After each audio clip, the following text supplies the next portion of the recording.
नमस्कार, मैं अभिमन्यु शाही चक्रव्यूह ब्रेकर चैनल में आप सभी लोगों का स्वागत करता हूं। आज के इस वीडियो में मैं आप लोगों को लर्निंग डिसेबिलिटीज के बारे में बताऊंगा, जो बीएड के किसी भी एंट्रेंस टेस्ट के लिए काफी इम्पोर्टेंट टॉपिक है, या शिक्षण संबंधी टीचिंग रिलेटेड जो भी एग्जाम्स है उसके लिए काफी इम्पोर्टेंट होता है।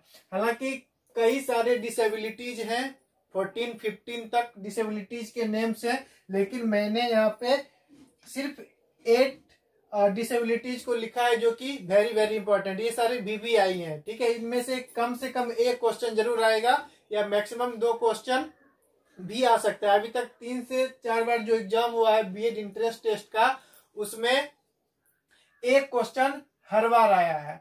तो देखते हैं ये डिसेबिलिटीज क्या है और उसमें किस तरह के प्रॉब्लम्स बच्चों को फेस करना पड़ता है। सबसे पहले मैंने लिखा है डिसलेक्सिया। डिसलेक्सिया एक रीडिंग डिसऑर्डर है जिसमें पठन संबंधी समस्याएं होती हैं। मैंने हिंदी भी लिख दिया है। तो डिसलेक्सिया बच्चों में होने वाली एक डिसऑर्डर है जिसमें बच्चे सही ढंग से रीडिंग नहीं कर पाते हैं, उन्हें पढ़ना नहीं आ पाता है, ठीक है। सेकेंड हो गया डिसकैलकुलिया। अब नेम से ही यहाँ पे पता चल रहा है कैलकुलिया, कैलकुलेशन रिलेटेड प्रॉब्लम होगा इसमें। यानी कि कैलकुलेशन प्रॉब्लम, गणना संबंधी समस्या। जिन बच्चों में डिसकैलकुलिया डिसऑर्डर होगा उन बच्चों का मैथमेटिक्स वीक होगा, अरिथमेटिक पोर्शन बिल्कुल वीक होगा, क्योंकि अरिथमेटिक बेस्ड ही होता है पूरा का पूरा कैलकुलेशन पे। अब थर्ड मैंने लिखा है डिसग्राफिया। डिसग्राफिया राइटिंग डिसेबिलिटी, लेखन संबंधी समस्याएं।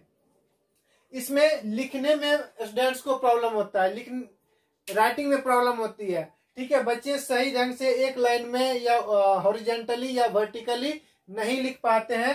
साथ ही साथ इसमें जो अल्फाबेट हैं, इंग्लिश के ABCD या हिंदी के जो भी वर्ण है A, E, उसको लिखने में भी प्रॉब्लम होती है। मैं एग्जांपल के तौर पे एक बता रहा हूं। जैसे सपोज कीजिए यहाँ पे लाइनिंग वाली कॉपी है इस तरह से, तो बच्चे ABCD नहीं लिख पाते हैं, इस तरह से उल्टा पुल्टा लिखते हैं, या फिर अगर इस तरह से अल्फाबेट लिखना अगर सीख भी जाते हैं तो फिर भी वो ग्राफिकल एक ग्राफ में सीधा नहीं लिख पाते हैं, इस तरह से लिखते हैं। तो इस तरह की डिसेबिलिटी जो जिन बच्चों में होता है वो डिसग्राफिया और डिसऑर्डर है, ठीक है। Number 4 ADHD।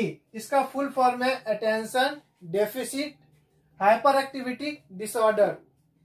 कहने का मतलब है इस डिसऑर्डर में बच्चों में लैक ऑफ कंसंट्रेशन होता है, यानी कि किसी भी टॉपिक पे, किसी भी सब्जेक्ट पे वो अपना ध्यान केंद्रित नहीं कर पाते हैं, ठीक है। साथ ही साथ इसमें एक और टर्म ऐड किया हुआ है हाइपर एक्टिविटी। इसी तरह के इसी डिसऑर्डर से ग्रसित स्टूडेंट ही क्लास में प्रॉब्लम क्रिएट करते हैं, यानी कि अगर टीचर पढ़ा रहे हैं तो वो पढ़ाने में बाधा उत्पन्न करते हैं, तो उसे ADHD कहते हैं, ठीक है। नंबर 5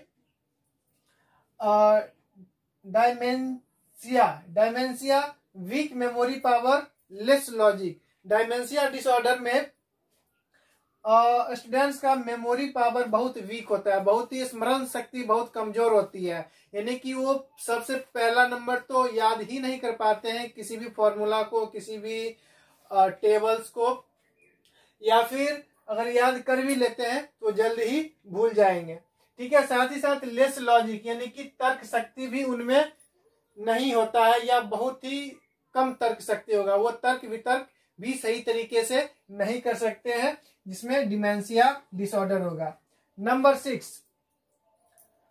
डिसमॉर्फिया। डिसमॉर्फिया इल्यूजन डिसऑर्डर है। इल्यूजन डिसऑर्डर यानी कि बच्चों में भ्रम हो जाता है, बच्चों में इस तरह का भ्रम हो जाता है कि वो पढ़ने में सबसे ज्यादा तेज है या दिखने में सबसे ज्यादा स्मार्ट है, ठीक है। इस तरह का जो इल्यूजन होता है वो डिसमॉर्फिया में होता है। Number 7 dysthymia. Dysthymia depression disorder है। बच्चे डिप्रेशन में चले जाते हैं किसी भी परेशानी की वजह से, तो उसे डिस्थीमिया कहते हैं। नंबर 8 सबसे ज्यादा नंबर 8 ये सारे के सारे VVI क्वेश्चंस हैं। अगर आप हमसे बात करना चाहते हैं, कुछ पूछना चाहते हैं, तो स्क्रीन पे इंस्टाग्राम आईडी है, उस पर आप मुझे कांटेक्ट कर सकते हैं। एलेक्सिया है लास्ट, जिसमें लर्निंग डिसएबिलिटी, सीखने संबंधी समस्या स्टूडेंट्स फेस करते हैं, यानी कि किसी भी टॉपिक को, किसी भी सब्जेक्ट को सही तरीके से जल्दी नहीं सीख पाते हैं, और लाउड रीडिंग की भी प्रॉब्लम इसी में होती है, बच्चे लाउड रीडिंग नहीं कर पाते हैं। तो ये 8 VVI लर्निंग डिसऑर्डर्स हैं जो बीएड के एंट्रेंस टेस्ट में पूछे जाने की पॉसिबिलिटी इसकी हाई है। आशा करता हूँ वीडियो हेल्पफुल रहा होगा। चैनल पे पहली बार है तो प्लीज सब्सक्राइब कीजिए और बेल आइकन को प्रेस कर लीजिए। Thank you.